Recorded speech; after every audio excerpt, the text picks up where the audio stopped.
Hey lovies, this is Christina with Karma's Eye Psychic LLC here on Universal Spirit Podcast. Just a quick announcement, we have made the official switch to Mystical Charms DBA. That is our official website now, mysticalcharms.com. We still have our, Karma's Eye Psychic LLC.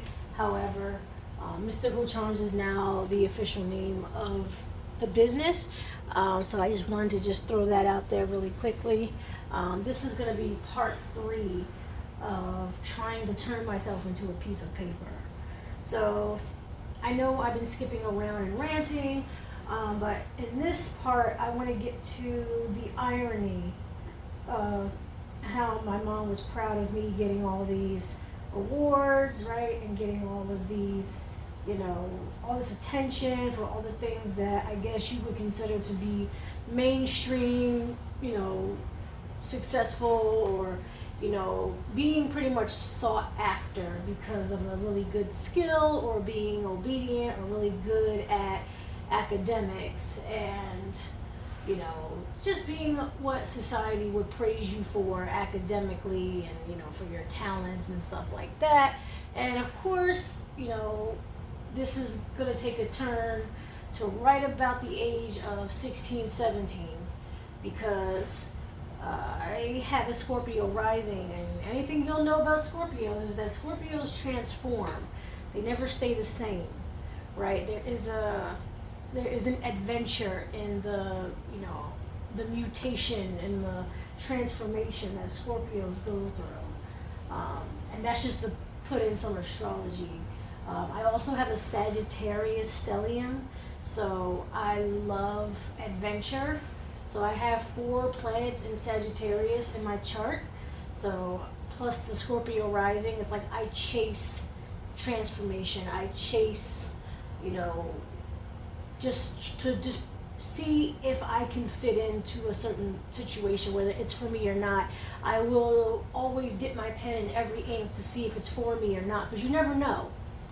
So around 16, 17, by this time my father has passed away. We've moved in and out of a lot of places. We've had a lot of financial devastating situations. And apparently even then at 16, 17, I was still not the feminine girl that my mom wanted me to be. However, I was still doing very well academically because I was just getting accepted into Rutgers University and, doing well academically and, of course in school, trying out for theater and getting awards for X, Y, and Z. But when I was in high school, to be honest with you, I didn't get as many awards. I got basic ones, right? Because I was just so focused on getting out of there. I didn't want anything else tied to, my high school life. I wanted to move forward and get, things like college and universities and stuff like that. I did in fact get a scholarship, so I consider that to be an award. But with my dad passing away, my life had, changed. My heart had changed. I was very devastated, and I went through a lot of therapy. And I noticed that I started moving towards spirituality because the fact of how I was raised and the people around me who were, obviously so proud of me being obedient, still are, very religious. And even though I was getting all these accolades and all these things, I just did not fit into their, do what you're told all the time type of rhetoric. And I could never get with it, and I really, really, really, really tried to. So now I'm 16, 17, and I'm moving toward spirituality rather than religion, because I had made a promise to myself that when I get to college, I was going to do two things. Like, I was going to do one of 2 things. I was going to either shave my head. I promise you this is a real thing. So if you were weirded out by Britney Spears shaving her head all those years ago, just let you know, she's a Sagittarius, and a Sagittarius stellium, we had the exact same thought. I was either going to shave my head or I was going to start growing out dreadlocks for myself. Okay? I know both of those things sound extreme. However, Scorpio rising, keep up. Okay, and I was like, I'm gonna do one of those things because I want to transform my appearance, because I want to then become who I really am, whatever that is, right? Because I was feeling like, if I could change my appearance, I could put myself in a state to be brave enough to change, change who I was, or at least become who I really felt I was. And of course, both those ideas did not go over very well with my family, and that also brought out a lot more of the patriarchal, you're not that feminine and religious type of stereotypes. So I lean more into spirituality anyway. Okay, I have a very spiritual past in my childhood. I have other episodes about that, so go listen to those. And around that time, after my dad's death, I just wanted to venture into the world he was in, the world of the spiritual, the world of death, so to speak, right? And my curiosity, led me first to mediumship, right? And, writing down my dreams, trying to understand what my dreams really mean, because that was the only tangible thing that I really could connect to. And then that started to not be as satisfying. I said, I need more. I need to, touch on more things rather than this, because it's leaving me in such a place where, like, I'm left with way too many questions than answers. So then I became addicted to getting answers. So then that's when I ventured into the world of tarot cards. Now, I was already in college, or accepted in college by this time, and I have always been an artist because I am a January Capricorn. I'm also a very big thespian. I do theater, okay, and I love everything art. So I figured tarot cards were just spiritual art, because it is. So I got myself a deck of tarot cards, and believe it or not, lovies, I still have this tarot deck till this day. It's like almost 20 years old, this deck of cards. Or at least 20 years with me anyway. And I felt very connected to them. I felt very comfortable with them. I was very, taken aback by the beauty of the art.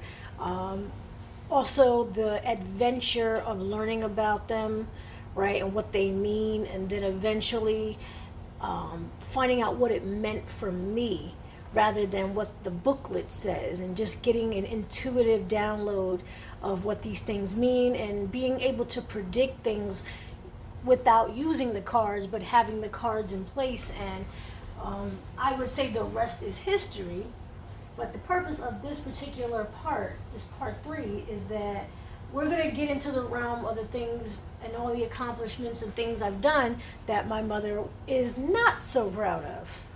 So this is where we start to move into the place where my mom becomes ashamed of me. Now, I'm still getting awards. I'm still being recognized. I started a business. I would say I was like well into my 20s. Even though I had started off with, finding out my gifts and figuring them out and really practicing and everything like that, I didn't start my business until I think I was 24.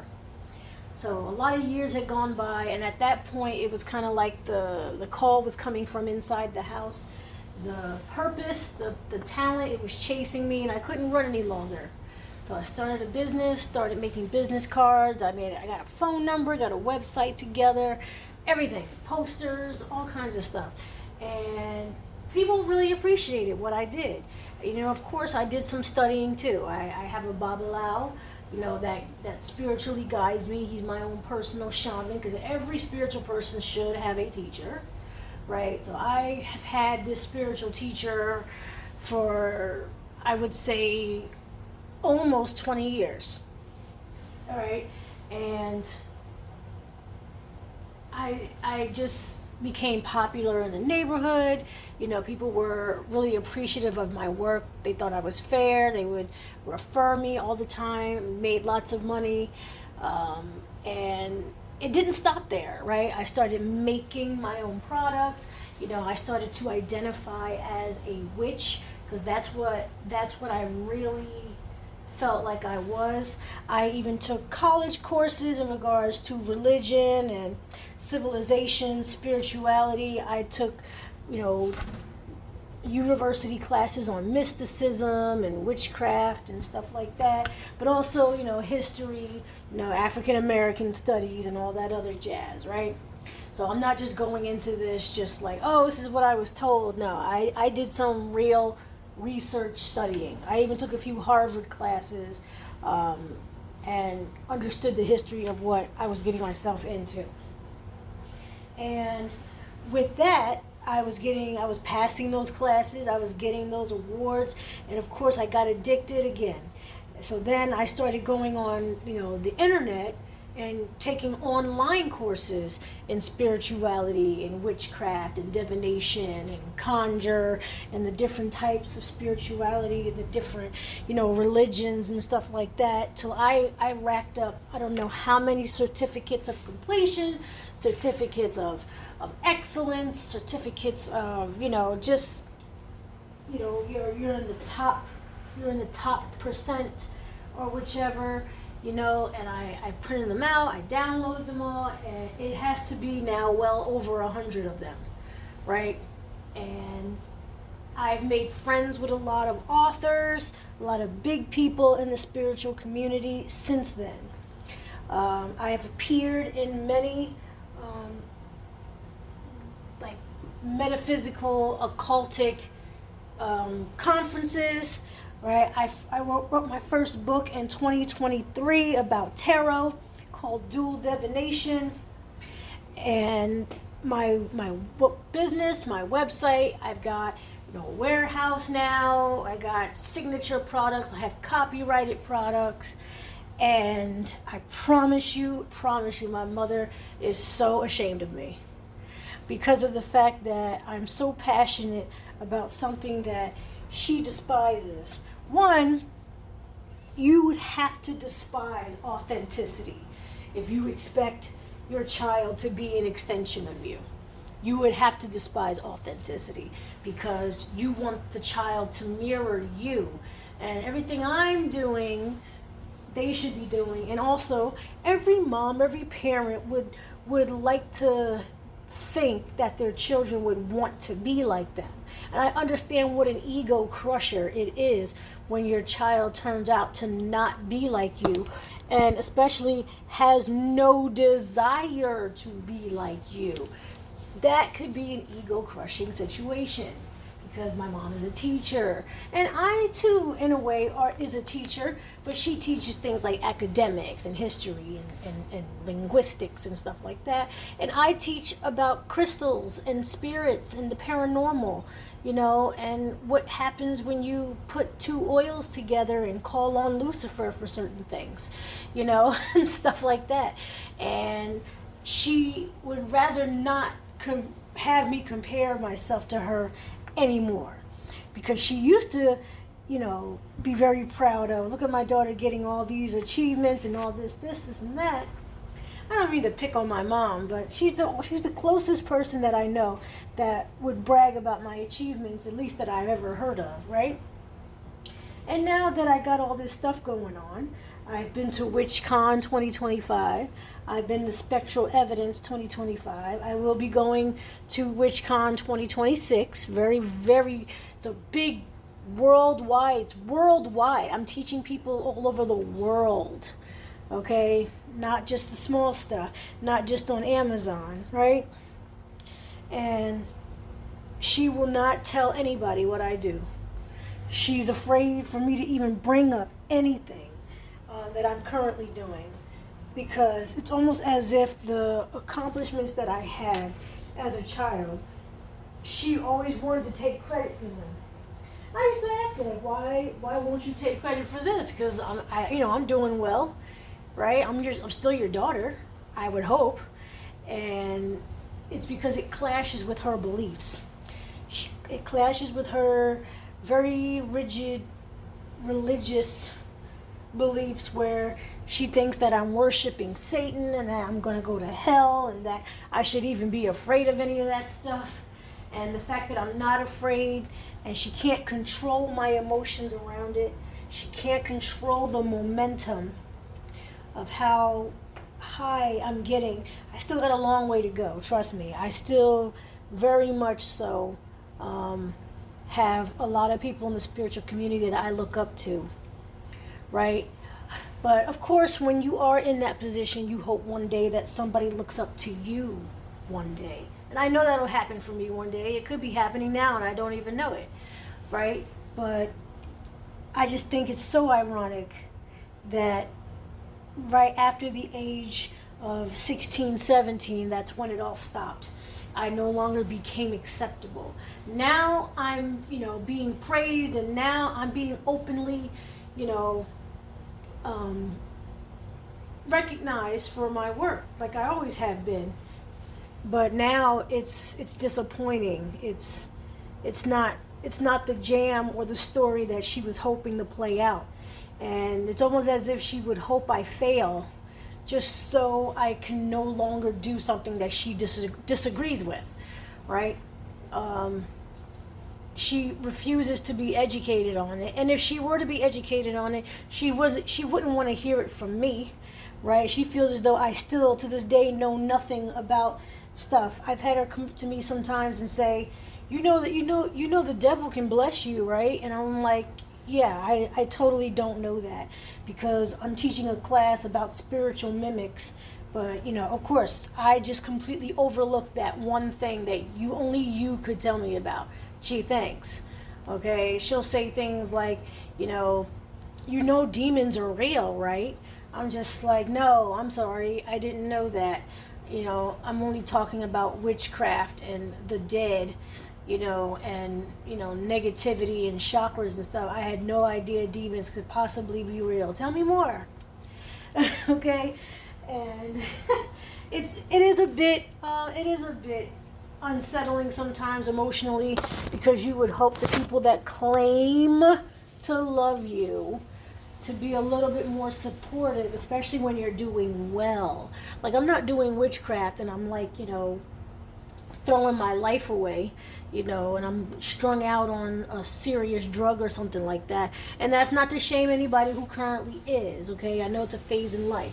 But what I mean is that ever since I've been doing what I'm doing, right, being my authentic self, tapping into these things that are natural for me, which are natural for everybody, by the way, okay, and that I'm not afraid of it, I've escalated so tremendously in such a short period of time that it's just unsettling for her. That's not the paper that she wanted me to be. That's not the awards that she wanted me to get.